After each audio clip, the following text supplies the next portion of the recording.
Pâques met l'accent sur le moment culminant de l'histoire de la Terre, l'expiation de Jésus-Christ, qui comprend sa souffrance pour les péchés du monde, sa crucifixion et sa résurrection. De nombreux Israélites attendaient ce moment à travers la fête de la Pâque. Tout comme nous tournons vers lui en prenant la Sainte Seine.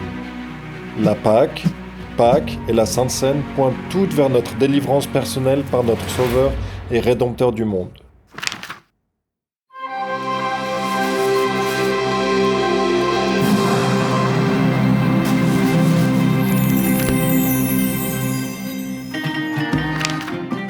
Voyons maintenant quelques symboles qui relient ces trois événements magnifiques à l'expiation de Jésus-Christ.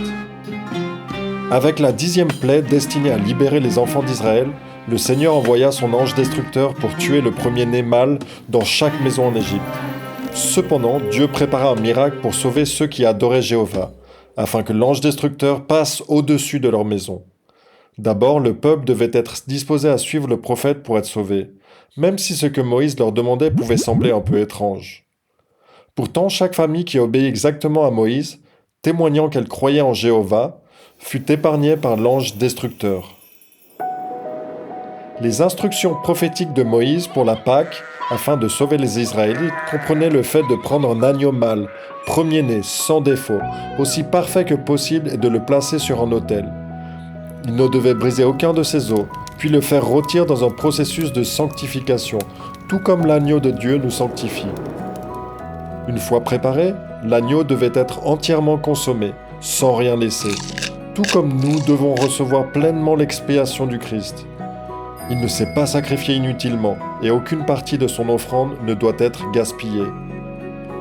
Durant la dernière semaine de la vie du Christ, il célébra un repas de la Pâque avec ses apôtres. Lorsqu'ils eurent fini de manger, Jésus prit du pain, le rompit, le bénit et le donna aux disciples en disant « Prenez, mangez, ceci est mon corps. » Il prit ensuite la coupe, la bénit et la leur donna en disant « Buvez-en, car ceci est mon sang, qui est répandu pour la rémission des péchés. » Jésus leur enseigna alors ce qui deviendrait désormais une Sainte Seine hebdomadaire au lieu d'une Pâque annuelle. En d'autres termes, la fête en souvenir du salut d'Israël fut transformée par Jésus en un souvenir du salut du monde grâce à son sacrifice final. Grâce à ce sacrifice, Dieu passera au-dessus des péchés de tous ceux qui se repentent. Ce dernier jour de Pâques à Jérusalem, culminant avec le sacrifice de l'ultime agneau de Dieu, mit fin à la célébration annuelle de la Pâque pour les disciples du Christ.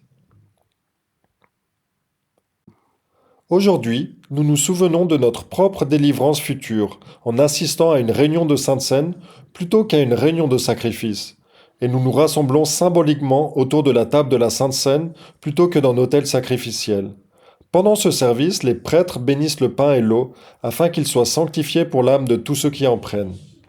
Nous consommons ces emblèmes sacramentels de notre Sauveur personnel, l'agneau de Dieu, tout comme les Israélites prenaient part à l'agneau pascal. En considérant la nappe blanche qui recouvre la table de la Sainte Seine, nous nous rappelons le linge qui recouvrit notre Seigneur sacrifié avant sa résurrection. En plus de l'agneau, les Israélites devaient manger des herbes amères lors du repas de la Pâque, symbolisant à la fois l'amertume de leur captivité et la coupe amère que le Christ boirait. Jésus est le seul capable d'enlever l'amertume de la captivité et du péché. Le repas comprenait également du pain sans levain. Le levain, ou la levure, était considéré comme une impureté qui faisait fermenter ou corrompre le pain, tandis que le pain sans levain, sans corruption ni impureté, symbolisait le pain de vie incorruptible. Jésus-Christ. Les Israélites en captivité utilisèrent l'hysope comme un pinceau pour appliquer le sang de l'agneau sur les montantes des portes de leur maison. Le sang de l'agneau sur les portes identifiait clairement ceux qui adoraient Jéhovah, et des familles entières furent sauvées de l'ange destructeur. Nos maisons montrent-elles clairement que ceux qui y vivent croient au Christ ? Enfin, pour commémorer ce grand miracle de Dieu, la Pâque devait être observée comme une fête mémoriale à travers les générations, célébrée lors de la première pleine lune après l'équinoxe de printemps.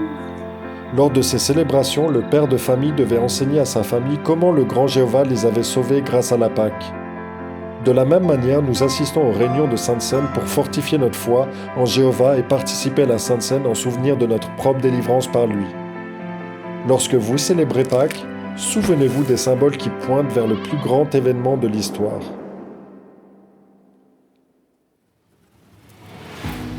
La semaine prochaine, l'exode des enfants d'Israël continue.